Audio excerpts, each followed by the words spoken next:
ችሪያላይሶን በክርስቶስ ክርስቲያን ወልድ ወልዳን መንፈስ ቅዱስ ድማ መንፈሳውያን ዝተሰመሙ ህዝበ ክርስቲያን ተኸታተልቲ ምዕራፈ ቅዱሳን ቻነል ከመይ ያለኹም እግዚአብሔር አምላክና በአና ብዶህማት ባረቱ ዝኸበረን ዝተመስገነን ይሁን ሽምባር ከም እንፈልጦ ዘለና ያዘውነ ህማማት ኮይኑ ካብ ሶሙነ ህማማት እታ ሓምሸይቲ መዓልቲ ዝኾነት ዓርብ ስቅለት ብዛዕባ ዓርብ ስቅለት አልዕልና ከንፋድ አምላክ ክንመሃሪና ሞ ቅዱስ ሆነ እግዚአብሔር አምላክና አይ እተዛረብ አፈልሳን አሁን ድማ ዘስምዕ እዝነ ልቦና ያዕድለና ሽምባር ኣብ ዕለት ዓርብ ካብ ዘጋጠሙ ሕማማትን መከራትን ናይ ጎይታ ካብ ዕለት ሐሙስ ጀሚሩ ከም ዝተነግረ እፍለጥ ኣብ ዕለት ሐሙስ ጎይታና መድኃኒትና ኢየሱስ ክርስቶስ ኣብ ጌተሰማኒ እንከሎ ይሁዳ መጺኡ ንጎይታና መድኃኒትና ኢየሱስ ክርስቶስ ከም ዘተሓዞ አይሁድ ድማ አሲሮም ንጎይታና መድኃኒትና ኢየሱስ ክርስቶስ ናብ ሃና ከም ዝወሰድዎ እቲ ሓደ መከራ ወይ ከዓ እቲ ሓደ ሕማም ናይ ጎይታና መድኃኒትና ኢየሱስ ክርስቶስ ካብቲ ሕማማት ሓደ እዩ ማለት ነው ከም ካልኣይ ድማ ኣብ ቀያፋ ንጎይታና መድኃኒትና ኢየሱስ ክርስቶስ እስኪ ብዛዕባ ደቂ መዛሙርትኻ ብዛዕባ ትምህርትኻ ንገረኒ ኢሉ ምስሓተቶ ጎይታና መድኃኒትና ኢየሱስ ክርስቶስ ድማ እዞም ኩሎም ህዝቢ ሳው እንዲም ዝነበሩ ንዖም ሕተቶም መልሰሎም ምስ በሎም ከነቲ ጎይታና መድኃኒትና ኢየሱስ ክርስቶስ ን38 ዓመታት ኣብ ዓራት ደቂሱ ዝነበረ ጎይታና መድኃኒትና ኢየሱስ ክርስቶስ ድማ ዓራትካ ተሰኪምካ ኪድ ደጊም ንስኻ ጽራ እምበር ንስኻ ኣይትጽራ ንዝበሎ ጎይታና መድኃኒትና ኢየሱስ ክርስቶስ እቲ ውዕለት ናይ ጎይታና መድኃኒትና ኢየሱስ ክርስቶስ ረሲዑ ንስኻ ሲኒ ሊቀ ካህናት ከምዚ ክትብሎ ኢሉ ንጎይታና መድኃኒትና ኢየሱስ ክርስቶስ ተንሲኡ ከም ዝጸፈዖ ጎይታና መድኃኒትና ኢየሱስ ክርስቶስ ድማ ሕማቅ እንተዛሪበ ሃየ መስከር ጽቡቕ እንተዛሪበ ግና ስለምንታይ ጸፋዕን ለኻይሉ ከም ዝመለሰሉ እንደገና ጎይታና መድኃኒትና ኢየሱስ ክርስቶስ እታ ኻልኣይቲ ሕማሙ እዚኣ ምዃና ቅዱሳን አቦታትና ገሊጾምልና ማለት ነው ሽዑ ኣብ ሃና ወዲኦም ጎይታና መድኃኒትና ኢየሱስ ክርስቶስ ንሃናውን ስቕ ከኣቢሉ ምዝራብ ከም ዝኸልኦ ከም ዝፍለጥ ኮይኑ ንጎይታና መድኃኒትና ኢየሱስ ክርስቶስ ናብ ቀያፋ እዮም ወሲዶሞ ማለት እዩ ቀያፋ ግና ብጣዕሚ ተንኮለኛ ስለዝነበረ ብጥመቡ ንስኻስ ወዲ አምላኽ በስም እግዚአብሔር አምላኽ ወዲ አምላኽ የትብል እንተሃሊኻሲ ወዲ አምላኽ ዲኻ ኢሉ ሓተቶ ንስኻ እኳ ትብል ኣለኻ ኢሉ ጎይታና መድኃኒትና ኢየሱስ ክርስቶስ ምስ መለሰሉ ሃና ቀያፋ ባይ ቅረታ ቀያፋ ክዳኑ ከም ዝቀደደ ይዝርዳእና እዚያ ድማ ነዚ ኩሉ ምስ ገበረ ድማ ወተም ህዝቢ ድማ ንኹሎም ከዋርዶም ምስራዩ ንጎይታና መድኃኒትና ኢየሱስ ክርስቶስ ጦፍ በሉልሞ ነዚ ድማ ንፈጣሪ ዓለማ ዝኾነ እግዚአብሔር አምላኽና ከም ሳልሰይቲ ሕማም ኮይና እትግለጽ እታ ንጎይታና መድኃኒትና ኢየሱስ ክርስቶስ አጎጹ ቱፍ ዝበሉሉ እዩ ማለት እዩ ካብኡ ቀጺሉ ንጎይታና መድኃኒትና ኢየሱስ ክርስቶስ ካብቶም ሰራዊት በትሪ ወሲዶም ንጎይታና መድኃኒትና ኢየሱስ ክርስቶስ ርእሱ ከም ዝወቅዕዎ ኣብ ወንጌላዊ ማቴዎስ 26:27 ከም ዝተገልጸ እዚኣ ድማ ከም ረባዓይቲ ኮይና ከም ረባዓይቲ ሕማም ናይ ጎይታና መድኃኒትና ኢየሱስ ክርስቶስ እያ ማለት እዩ ካብኡ ቀጺሎም ድማ ናብ ጲላጦስ የምጽዎሞ ናብ ጲላጦስ አምጽኦም ድማ እዚ ትሪኦ ዘለኻ ካብ ገሊላ ኣትሒዙ ንጎይታና ንህዝብን አህዛብን ህዝቢ ከስሕት ዝወዓለ እዩ ኢሎም ናብ ጲላጦስ አምጽዎሞ ገበደኛ ኮይኑ ረኺብና የለና ኢሎም ናብ ጲላጦስ አምጽዎሞ ካብኡ ጲላጦስ ድማ እዚ ዛ ገሊላዊ እትብል ቃል ጥራይ ምስ ሰምዐ እንታይ ገይሩ ናብ ሄሮድስ ክኸይድ እምበር ናብ ሄሮድስ ኪዱ ውሰድዎ ኢሉ ናብ ሄሮድስ ከም ዝወሰድዎ ኣብ ሄሮድስ ድማ ንጎይታና መድኃኒትና ኢየሱስ ክርስቶስ መጺኡ ክንደይ ሕቶታት ከም ዝሓተቶ ሕቶታት ሓቲትዎ ድማ ጎይታ መምላስ ምስ ኣበዮ እዚ ትዕብተኛ ንጉስ ንምባል ቀይሕ ልብሲ ከም ዘልበስዎ እዚ ልብሲ እዚ ድማ ከም ንዕኡን ሓሳር ንመከራ ኢሎም ስለ ዘልበስዎ ካብኡ ድማ ቀጺሎም አክሊለ ሶክ ከም ዝደፍኡሉ ርእሱ ወቂዖም አክሊለ ሶክ ከም ዝደፍኡሉ ወንጌላ ዮሐንስ 19 ምዕራፍ 19 ፍቅዲ 2 ይንገረና ማለት እዩ እዚ ሁሉ እዚ ንጎይታና መድኃኒትና ኢየሱስ ክርስቶስ ኣብ ዕለት ሐሙስ ዝመከራ ከም ዝበጽሖ ተገሊጽልና ኣሎ ካብዚ ቀጺሉ ዘሎ ካብኡ እንድሓር ዘለዋ መከራታት ናይ ጎይታና መድኃኒትና ኢየሱስ ክርስቶስ ድማ ከም ፈቃድ አምላክ ክገልጸን ክፍትነየሞ ንዓይ ኣብ ጸሎትኩም ደግፉኒ እሺ ካብዚ ቀጽልና ድማ ካብተም መከራታት ናይ ጎይታና መድኃኒት ክርስቶስ ኣብ ዕለተ ዓርቢ ዝተፈጸማ ክንርኢና እታ ሻድሸይቲ መከራ ድማ ናይ ጎይታና መድኃኒት ክርስቶስ ዝባን መግራፍ ትበሃል ማለት እዩ ጎይታና መድኃኒትና ኢየሱስ ክርስቶስ ኣብ ዕለተ ሐሙስ ዝኩሉ ክንጠቕሰ ዝጸናሕና ፈጺሞም ሰዓት 6 ንግሆ ናብ ጲላጦስ ኣምጽዮሞ ማለት እዩ ኣብቲ ኣውዲ ጲላጦስ ምሰቐምዎ ንጎይታና መድኃኒትና ኢየሱስ ክርስቶስ ጲላጦስ ንስኻ ንጉስ እየ ሓቀይ ዝበልካ ኢሉ ሓተቶ ጎይታና መድኃኒትና ኢየሱስ ክርስቶስ ድማ ንስኻ ንጉስ ትብለና ኣለኻ ኣነ ግና ናይ ኩሉ ንጉስ እየ ንምባል ንስኻ እኳ ትብል ኣለኻ ኢሉ መለሰሉ ጲላጦስ ከም ዝፍለጥ ኣነ ካብ ኢድ እዚ ንጹህ እየ ኢሉ ከም ዝተሓጸበ ኢና ርኢና ነርና እንተኾነ ግና ጲላጦስ አይሁድ ስቆሎ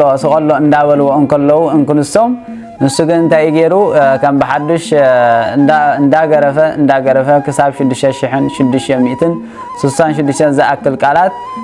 ዝኣክል መግረፍቲ ንጎይታና መድኃኒትና ኢየሱስ ክርስቶስ ከም ዝገረፎ ገሪፍዎውን ዳሓሩን ኣብ ወንጌለ ማርቆስ ምዕራፍ 15 ወደ 15 ከም ዝብል فقادم انت خفصملهم نباربان فتحلهم نيسوس دما كسقلو داي احلفو غريفو هابون كم زبل نغويتانا مدحنا يسوع كريستوس مسقال اصيرو نخسكمو احلفو هابو تا شوعيت حمام ناي غويتانا مدحنا يسوع كريستوس دما صويره مسقال تبحال مالتي صويره مسقال وانجيل يوحنس معراف 17 خمزبل ووصلوا ان زي صور مسقلو وستغلغتا كمزبل ويكا وستقرانيو كمزبل نغويتانا مدحنا ኢየሱስ ክርስቶስ መስቀል አሰኪሞም ንጎልጎታ ገጾም ወሰድዎ ኣብዚም ባር ክንግዘው ዘለና ንጎይታና መድኃኒትና ኢየሱስ ክርስቶስ እቲ መከራ ዝኾነ ዘሎ እቲ መስቀል ዘይኮነስ ንጎይታና መድኃኒት ክርስቶስ ኣብ ሞንጎ መስቀል ገይሮም ስለዘሰከምዎ ንድሕሪት ገጹ ክወድቕ እንከሎ ዝባኑ ንቅድሚት ገጹ ክወድቕ ከሎ ድማ ኣብ ልቡ ይሃርሞ ስለዝነበረ እዚ ኩሉ ቃንዛ ድማ ከም ሕማም ሓንቲ ካብቶም ሕማማት ኮይና ንኽትቆጸር ንጎይታና መድኃኒትና ኢየሱስ ክርስቶስ ሓንቲ ሕማም ኮነቶም እታ ሻምነይቲ ድማ ሰቲ ሃሞት ባል ወንጌል ማቴዎስ 27 ከም ዘሎ ፈጣሪና ኢየሱስ ክርስቶስ አምላኬ ለምን ታደከኒ መስበለ አይሁድ ድማ እዚ ድማ ኤልያስ ይጽውዕ ዘሎ እናበሉ እንዳሽካዓለሉ ንጎይታና መድኃኒትና ኢየሱስ ክርስቶስ ንጎይታና መድኃኒትና ኢየሱስ ክርስቶስ ሓሞት በሰፍነግ ገይሮም ሓሞት ኣብ ርእሱ ገበርሉ ኣብዚ ግና አይሁድ ዘስተውዓልዎ ዘለው እንተሃልዮም ካብ ዳዊቶም ኣምጽኡ ጎይታና መድኃኒትና ኢየሱስ ክርስቶስ ይዛረቦም ምህላዊ ንሳተን ግና ነዚ ሸለሊሎም ንጎይታና መድኃኒትና ኢየሱስ ክርስቶስ እንዳይዳ ሓሞት ኣስተይዎ እታ ታሻዓይቲ ሕማም ናይ ጎይታና መድኃኒትና ኢየሱስ ክርስቶስ ድማ ንጎይታን ንመስቀልን ሕቆ ጎይታን መስቀልን ኣላጊባ ዝነበረት ሳዶር እትበሃል እያ እታ ዓስረይቲ ሕማም ናይ ጎይታና መድኃኒትና ኢየሱስ ክርስቶስ በዕለተ ዓርብ ዝተፈጸመት ድማ አዴራ እትበሃል ንሳ ድማ እዚኣ ድማ ናይ ጎይታና መድኃኒትና ኢየሱስ ክርስቶስ ጸጋማይ ኢድ ሸንኪራ ዝነበረት ሽንካር እያ እታ መበል 11 ናይ ጎይታና መድኃኒትና ኢየሱስ ክርስቶስ ሕማማተ መስቀል ድማ ዶናት እትበሃል ሽንካር ንጎይታና መድኃኒትና ኢየሱስ ክርስቶስ ኣብ የማናይ ኢዱ ሒዛቶ ዝነበረት ሽንካር እያ እታ መበል 12 ናይ ጎይታና መድኃኒትና ኢየሱስ ክርስቶስ ሕማማተ መስቀል ድማ ንጎይታና መድኃኒትና ኢየሱስ ክርስቶስ ኣብ ክልተ ኢዱ ኣብ ክልተ እግሩ ሒዛቶ ዝነበረት አዴናት እትበሃል ሽንካር መስቀል እያ እታ መንበር 13 ናይ ጎይታና መድኃኒትና ኢየሱስ ክርስቶስ ሕማማተ መስቀል ተባሂሉ ትዝቀስ ድማ ሮዳስ እያ እዛ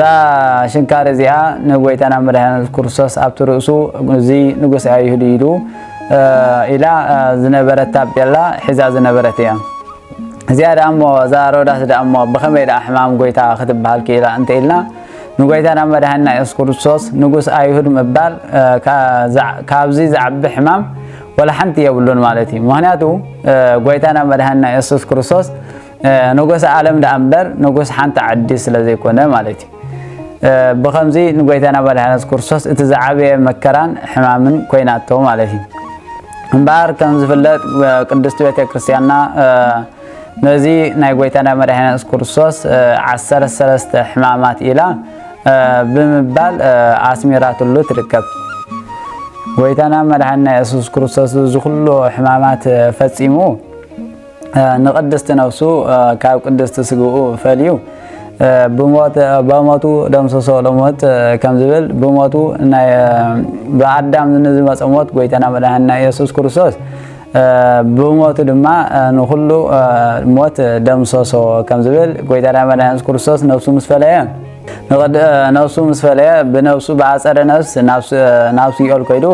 نفسات ناب جنة أسجرة بعصر مقابر دما يوسفن نيقوديموسن نقويتنا مدهن يسوع كريستوس نمقبر ناب بيلاطس كيدوم فقاد حاتيتوم